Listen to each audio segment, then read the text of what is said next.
In this movie, I'll show you how to adjust problems associated with stacking order using the bring to front and send to back commands. So I'll go ahead and switch to the wide view of my illustration in progress. And stacking order is the way that the various objects are stacked on top of each other. So in Illustrator, everything is a path outline or some other kind of object that exists at some layer inside of the stack. And then you can pack these things inside of groups and then inside of layers and so forth. But there is ultimately something way at the back of the stack and then something way at the front, and then hundreds, if not thousands, of various path outlines in between. So in our case, we've got these stars that are obnoxiously in front of everything else. For the moment, what I want you to do is twirl open the calendar layer here inside the layers panel, and you'll see this second object down. It's a group called rear stars. For now, I'm just going to hide these objects by clicking on the eyeball in front of them. And then what I want to do is fill in some of these larger circles along the outside of the calendar. So I'll press the V key to switch to the black arrow tool because none of these circles are grouped together. And I'll click on the first circle out that's not filled, the one that runs on the outside of these rectangles here, in order to select that shape. And assuming that your fill is still active, go to the swatches panel and click on that dull blue, the one that says C50, M35, Y20, K0. In order to fill that shape. And now we end up with this strange bowling ball or something with a bunch of different holes in it. Obviously, this circle is totally at the wrong location in the artwork. And you can see that it's very close to the top here inside the layers panel because it is the next path down below rear stars.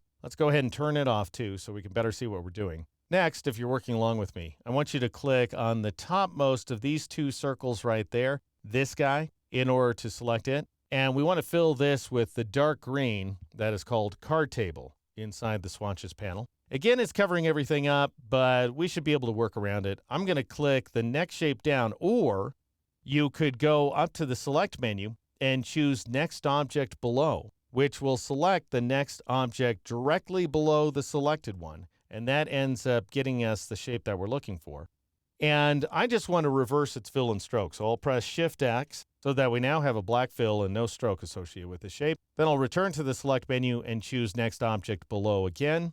And this time I'll assign a very pale beige. It's C0, M6, Y12, K12 here inside the swatches panel. And then finally, I'll choose that command again. You can bother to remember the keyboard shortcut if you want to. This isn't one of the ones that I've assigned to memory. And that'll select that outermost circle, and then I'll fill it with an even paler beige C0, M3, Y7, K7 in order to create this effect here. Now, I don't want either of these two circles to have strokes, so I'll just go ahead and marquee partially around them, like so. And then I'll go up to the control panel, click on a second swatch in, and change it to none.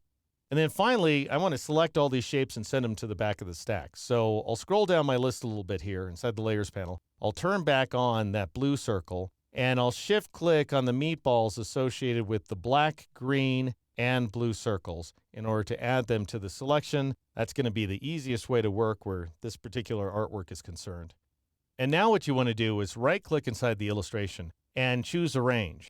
And notice that that brings up a series of stacking commands. So we've got bring to front, which brings the objects all the way to the front of a given container. So because these guys are not grouped, they'd go all the way to the top of the layer.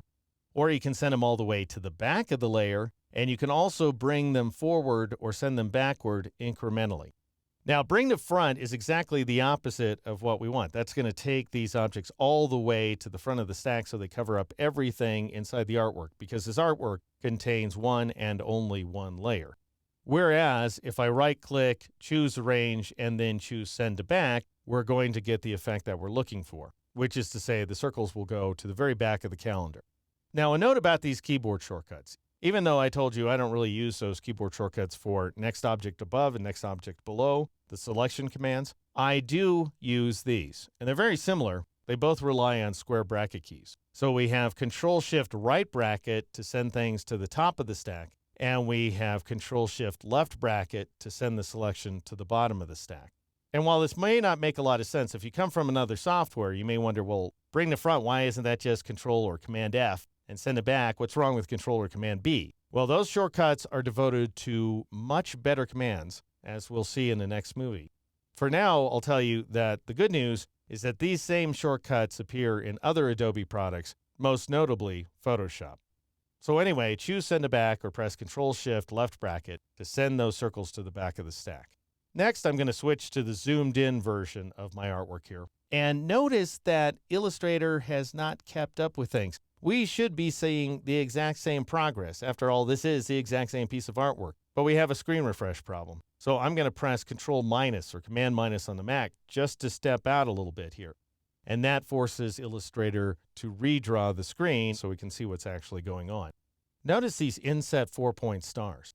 They're currently located just above the larger blue star. They should be located in front of those rectangular bars right there.